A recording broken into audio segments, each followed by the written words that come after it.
In a world of wealth, power, and perfectly curated appearances, one woman begins to suspect that the quiet rhythm of her luxurious life is hiding something far more dangerous. As secrets start to slip through the cracks of a flawless facade, loyalty, love, and control are all put to the ultimate test. Inside a house where silence has a price, and no one is exactly who they seem. Some games are played in whispers. Others leave scars.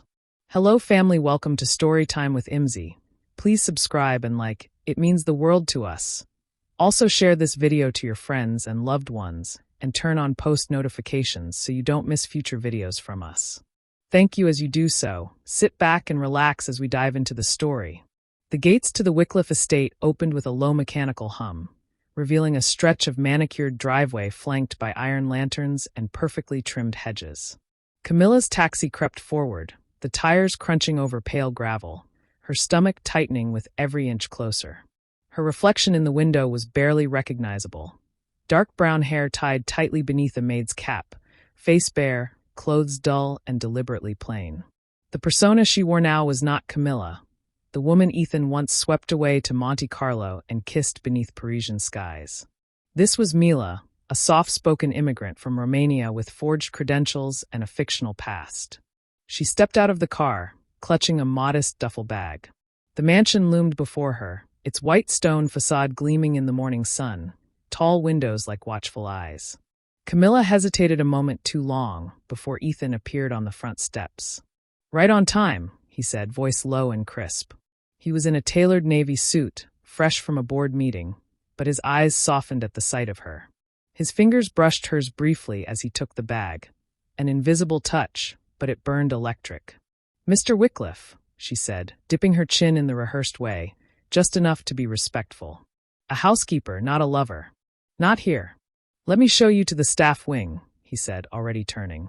"Vivien's at her Pilates appointment." Vivien. The name settled in the air like a chill. Inside, the mansion smelled like polished wood and citrus polish.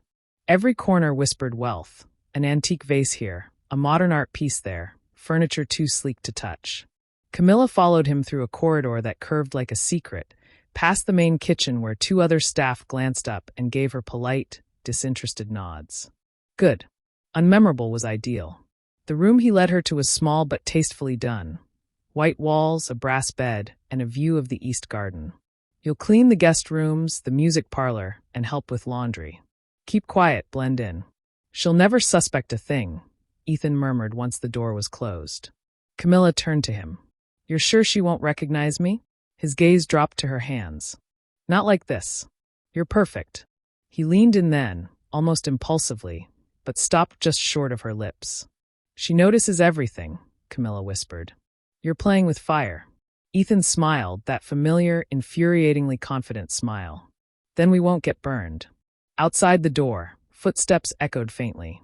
A house too large for secrets, and yet here they were, trying to bury one in plain sight. Camilla turned to the window as Ethan left. Somewhere beyond the trees, Vivien Wycliffe was sipping green juice and meditating on a yoga mat, unaware that her husband had just smuggled his mistress into her sanctuary, wearing an apron and a lie. And so the game began. Camilla moved through the Wycliffe mansion with the precision of someone who knew the cost of a single misstep.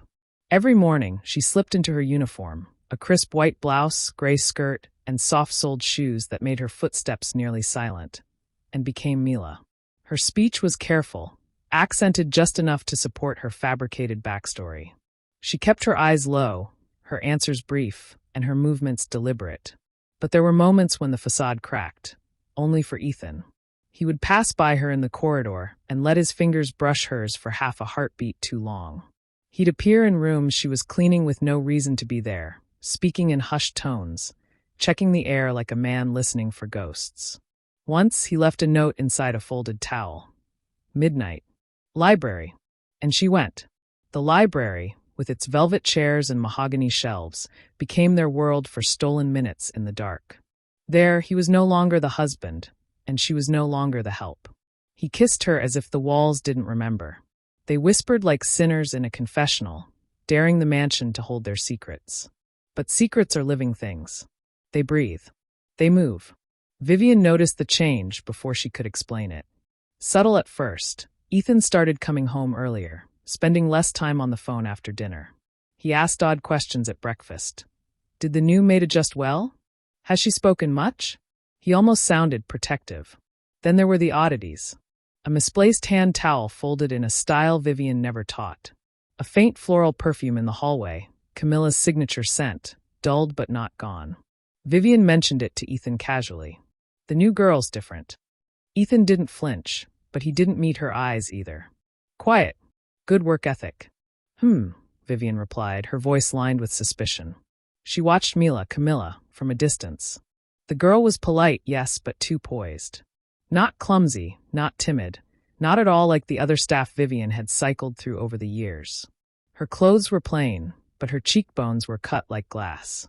She caught one of the gardeners staring at her and saw the way Camilla shut him down with a single, unspoken look. This was not a girl unaccustomed to power. This was someone pretending. The air inside the Wycliffe mansion began to feel charged, like static before a storm. Ethan grew bolder. Camilla grew restless. And Vivien, always a woman of instinct and elegance, started watching, truly watching, for the first time in years. The walls were no longer just holding secrets. They were listening, and they were beginning to whisper. Vivien Wycliffe sat at her vanity table, brushing her hair in slow, deliberate strokes, her eyes fixed not on her reflection but on the woman in the mirror behind her, Mila, the new maid, dusting bookshelves in the master bedroom. Vivien didn't move. She watched. Observed the careful way the girl's hands moved, how her posture remained elegant even in silence. Mila didn't fumble. She didn't hesitate. She moved like someone who knew they were being watched, but wasn't afraid. And that alone unnerved Vivien more than anything. Later that morning, as Vivien stood in the walk-in closet inspecting a row of heels, her nose twitched. Chanel No. 5. Faint, but unmistakable. She hadn't worn it in weeks. She pressed the bell for housekeeping. Mila appeared minutes later, lips gently parted in a polite smile. Yes, madam? Vivien didn't look at her. Did you clean in here yesterday? Yes, madam. Vivien turned. With what? Because it smells familiar. Mila blinked as though confused. Only lavender polish. I use gloves. Vivien stared at her, then let the silence hang for one beat too long. Very well. That'll be all. The girl left, quiet as ever. Vivien stood still, heartbeat slow but sharp, like a blade pressed to skin. That evening, over dinner, Ethan spoke of a new business acquisition. Something about overseas real estate and quiet investments. But Vivien wasn't listening. She was watching his hands. His phone buzzed. He didn't check it. Odd. He reached for his wine glass with the other hand. No ring. He often took it off during meetings. But this was the second evening in a row it had been absent. Vivien raised her glass. You've been coming home earlier. He smiled, trying to be a better husband. She laughed softly, but her eyes didn't. And how's that going? Ethan chuckled, clearly missing the sharpened edge of her words. Work in progress. Vivien nodded, but her mind was elsewhere, on the lipstick stain she'd found on a coffee cup in the private sitting room. Not her shade. She wore matte, always. The stain was glossy, faintly coral. Later, she stood by the grand staircase, just out of view, and watched Ethan step quietly into the library. 10 minutes later, Mila walked down the hallway, her hands empty, her eyes lowered. She turned toward the same room. Vivien didn't move. She didn't call out. She simply stood in the shadows and watched the door close behind the maid. A tight, cold smile formed on her lips. Something wasn't right. She just didn't know yet how wrong it was. But she would. And soon. It was a Thursday evening, rain streaking the mansion windows in rhythmic sheets, when the moment Vivien had been waiting for finally arrived. She'd spent the last week piecing together fragments, tiny, inconsequential on their own. Camilla's presence always seemed to linger longer than her duties required. She answered questions too quickly, as if she already knew the household's routines. She folded towels with the exacting style of a woman who'd done luxury hotel sheets, not domestic cleaning. Vivien, in her silk robe and glass of Pinot, waited in the shadows of the hallway outside Ethan's study. A quiet hour. He claimed to be preparing for a call with Tokyo. She said she wouldn't interrupt. At exactly 9:17 p.m., the study door creaked open. Camilla stepped out first. Her cheeks were flushed, lips faintly swollen, shirt collar slightly askew. Ethan followed seconds later, his hand briefly brushing her back before catching himself. He paused, straightened his shirt, and adjusted his watch. Then he noticed the empty hallway, silent, dark. But it wasn't empty. Vivien watched from the turn of the stairs, her body hidden by shadows and instinct. Her heart didn't race. It didn't break. It simply hardened. She waited for Ethan to retreat into the room again before she moved. The next morning, Vivien sat on the sunroom balcony with her friend Eloise, a Manhattan divorce lawyer who'd seen enough scandals to sniff one out from 3 zip codes away. "You're overthinking it," Eloise said, flipping through her phone. "Unless you want him to be cheating, in which case I approve. It's good leverage." Vivien gave her a dry look. "You think I'm imagining lipstick stains, misplaced jewelry, and subtle lies? I think you're living in a mansion with marble countertops and too much time," Eloise replied, smirking. Vivien didn't respond. Instead, she tapped her manicured fingers against her coffee cup. "I don't think it's just an affair," she murmured. Eloise raised an eyebrow. "Oh, I think," Vivien stared out at the gardens. "I think she's here. In the house." Eloise blinked, then laughed. "That's wild, even for you." Vivien didn't smile. "Not if you saw the way she walked out of his study last night. Not if you saw the look in his eyes when he watched her leave." Eloise leaned back, suddenly thoughtful. "Well, if that's true, he's not just having an affair. He's insulting you. In your own home." Vivien's fingers wrapped tighter around her cup. "Exactly." That night, she stood outside Mila's room, silent, her ear pressed to the door. There were no sounds. No whispers. But the quiet was too clean. Vivien walked back to her room, opened her closet, and pulled out a small box from behind the winter coats. Inside was a slim black notebook. Leather-bound. Unlabeled. She opened it and wrote in neat, steady script. Day 12. Mila exited Ethan's study at 9:17 p.m. appeared flustered. Ethan followed. Same cologne. Same excuse. She underlined the name. Mila. And then beneath it she wrote. Possibly not her real name. Vivien closed the notebook, her lips curved in a tight, victorious line. The cracks were widening, and she wasn't going to patch them up. She was going to pull the whole damn thing down. Vivien Wickliffe had always trusted her instincts over evidence. But now she had both. It started with a careless mistake. Camilla Mila, as everyone still called her, left the laundry room door ajar one afternoon. Vivien had passed by, intending only to grab a scarf from the coat closet nearby, when something on the shelf caught her eye. A phone. Not a standard staff phone. Slim, rose gold. Expensive. Unlocked. Vivien glanced down the hall. No footsteps. No staff. She stepped inside, picked up the device, and opened the gallery. Selfies. Dozens. Not the kind a maid took on her lunch break. No cleaning smocks. No rubber gloves. These were private, intimate, glamorous. Camilla in silk robes, Camilla on yachts, Camilla in a dress Vivien had seen once in Harper's Bazaar. She scrolled faster, her stomach cold and tight. And then she found it. A photo of Ethan. Shirtless. In a hotel bed. Taken from across his chest. By someone lying beside him. She didn't flinch. Didn't even blink.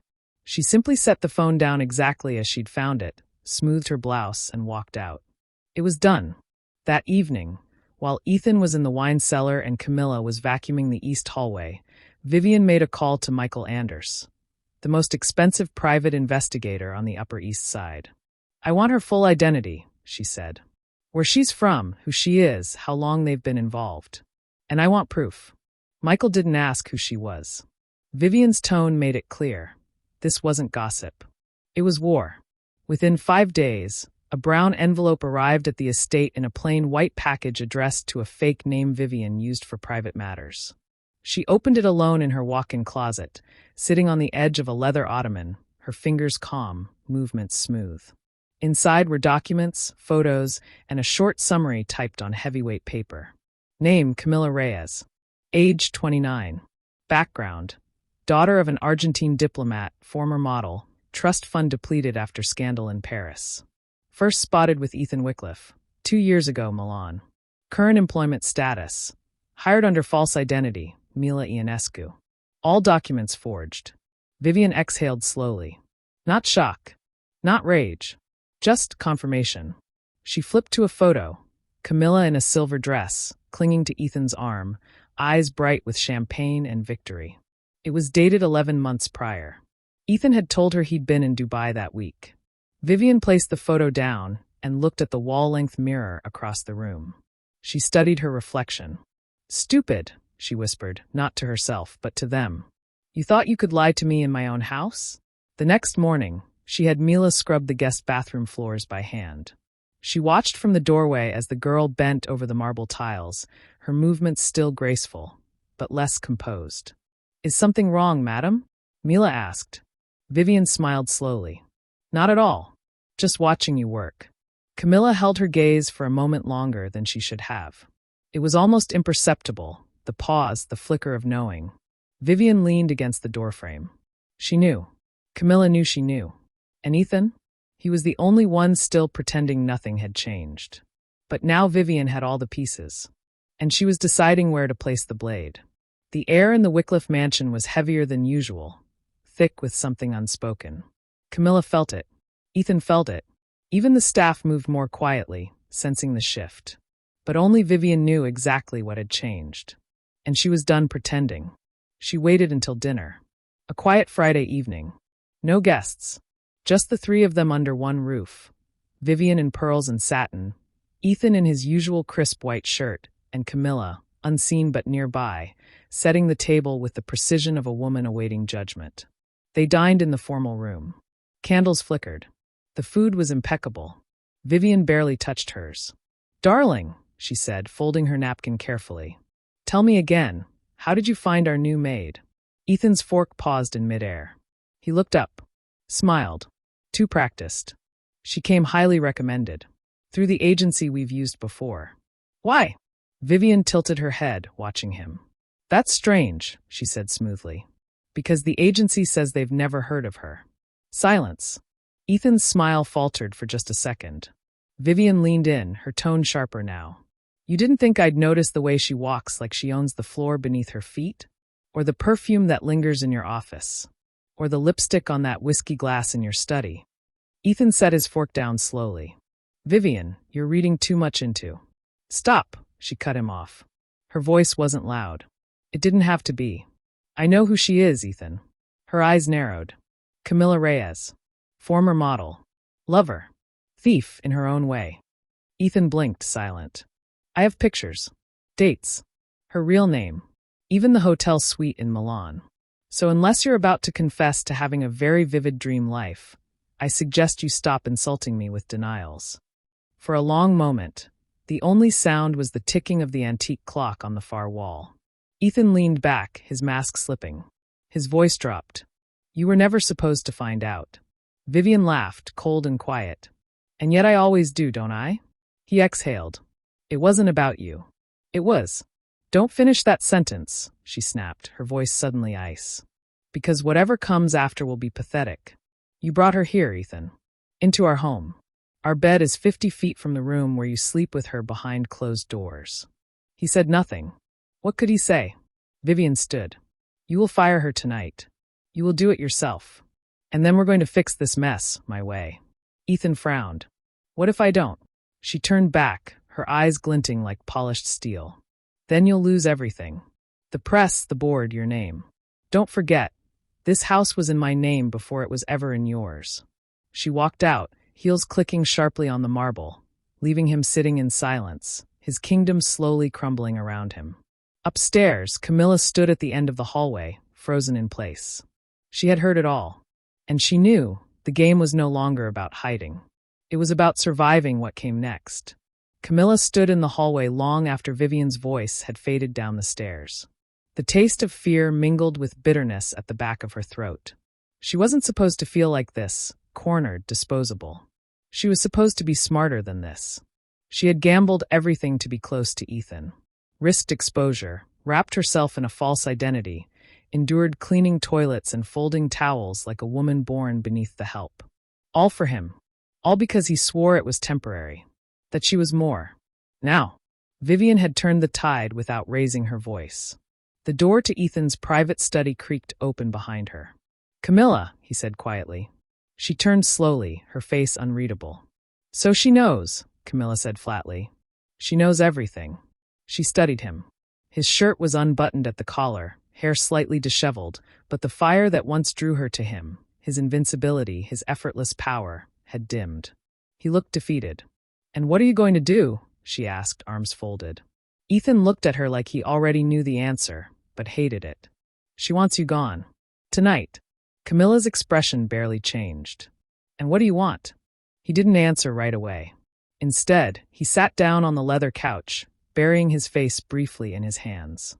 "I can't lose the company," he murmured. "The board's already watching.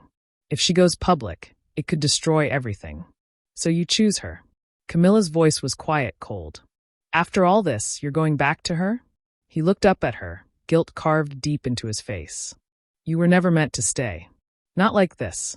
She stared at him, searching for any trace of the man who once flew her to Capri on a whim, who whispered that he'd never loved anyone like her.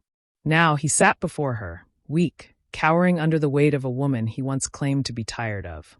"I gave up my life for you," she said, her voice shaking now. "You promised." "I know," he said, cutting her off gently. "And I'll make sure you're taken care of." Camilla's face hardened. "Don't insult me with hush money." "It's not hush money," he said quietly. "It's what I owe you. Enough to disappear, start over somewhere else. Paris. Buenos Aires. Somewhere safe." She laughed bitterly. "Safe? Or far enough that your wife won't see me ever again?" Ethan said nothing. That night, Camilla packed her things, silently, precisely. The room she'd lived in for months now felt like a cage that had finally snapped open. She left the uniform folded on the bed. She wore her real clothes for the first time in weeks. High-waisted black trousers, a silk blouse, heels that echoed confidently against the marble floor. As she walked toward the front door, she saw Vivien waiting by the foyer. Not blocking her way. Just there. Camilla met her eyes and stopped. "I should have known," Camilla said. "You were never going to let him go." Vivien gave her a tight smile. "I never needed to. He never had the spine." A beat passed between them. Cold. Final. "No hard feelings," Camilla muttered. Vivien tilted her head. "Oh, I think there are. Just not mine." Camilla stepped out into the night, the cold biting into her skin. A car waited at the edge of the drive, the one Ethan had arranged. She got in without looking back. Inside the house, Vivien locked the door herself, slowly turning the bolt. Camilla Reyes was gone, and the house was hers again. But something deeper had shifted. The lies were out in the open now. And Ethan? He wasn't forgiven. He was owned. The mansion was quiet again. The kind of silence that came after a storm, not peaceful, but settled, like dust floating in the aftermath. Vivien moved through it with calm certainty. Every vase was in its place. Every painting perfectly aligned. Even the staff, sensing the shift, had grown more precise. More obedient. Camilla's presence had been scrubbed from the house like a stubborn stain. No scent. No trace. No one spoke her name. Except in Ethan's eyes. He sat at the breakfast table that morning, staring at his untouched coffee, his once flawless composure worn thin. He hadn't fought Vivien's terms. He hadn't even asked her to reconsider. Because she hadn't just demanded that Camilla leave. She had demanded control. Vivien now held 3 new seats on the Wycliffe Family Trust. A controlling interest in the company's charitable foundation. Access to every offshore account Ethan thought she didn't know about. All neatly filed. All signed. All in her name. "You didn't divorce me," Ethan had said the night before, his voice dry with disbelief. Vivien had looked at him with her calm, devastating grace. "Why would I?" she had replied. "Divorcing you would only cost me time. Owning you costs me nothing." Now she stirred her tea and flipped open the Financial Times, perfectly composed in her robe and silk slippers. The article on page 3 mentioned Wycliffe Holdings in glowing terms. The press didn't know about the scandal. They wouldn't, not unless Vivien wanted them to. And she didn't. Not yet. Across the table, Ethan cleared his throat. She looked up at him, her expression unreadable. "Are we just going to pretend this didn't happen?" he asked quietly. Vivien set down her cup, letting the clink of porcelain fill the space between them. "No," she said. We're going to remember that it did. Every day. He swallowed hard. And what about Camilla? Vivien smiled faintly. She's gone. That's all that matters. But in truth, Vivien had done more than just erase Camilla from the house. She had watched her leave the city entirely, closely, through private investigators. The money Ethan gave her had come from an account Vivien controlled. She knew where Camilla boarded the plane. And she knew exactly how long it would take for her to run out of that money. Let her rebuild. Let her start over. Just not anywhere near this life. Vivien folded the paper and rose from the table, brushing a hand across Ethan's shoulder as she passed. You may have chosen her, she whispered. But in the end, she never had the power. She walked away, heels tapping softly against the marble, the queen of a house that had once betrayed her, and now answered only to her. Behind her, Ethan sat alone, drowning in the silence he had created. Camilla was gone. Vivien had won. And this time, there would be no forgiveness. Just the long, elegant cruelty of a woman who refused to be fooled twice.